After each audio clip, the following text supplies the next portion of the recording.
Kamusta? Ako si Kuya Joe at welcome sa Kwentuhan kay Lord, Walk with God Podcast. Hello!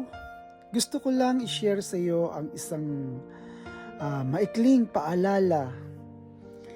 Minsan, hindi natin naiintindihan kung bakit may mga bagay na nangyayari sa buhay natin.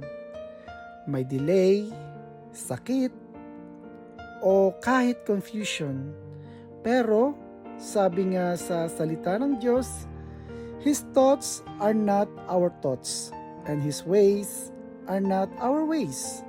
Isaiah 55 verse 8.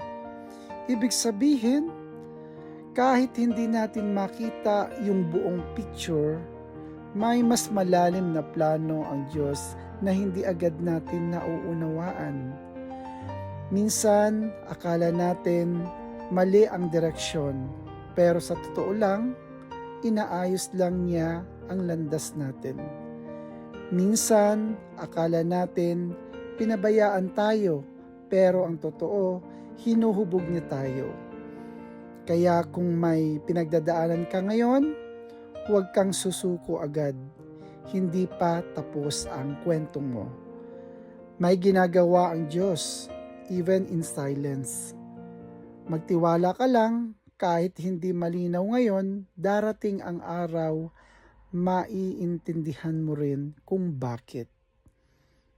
Manalangin tayo. Panginoon, salamat po dahil kahit hindi namin nauunawaan ang lahat, Ikaw ay may mabuting plano para sa amin.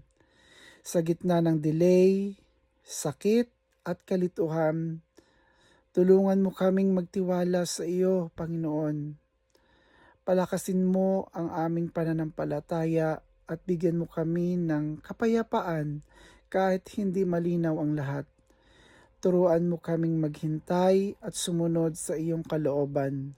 Sa pangalan ni Jesus. Amen.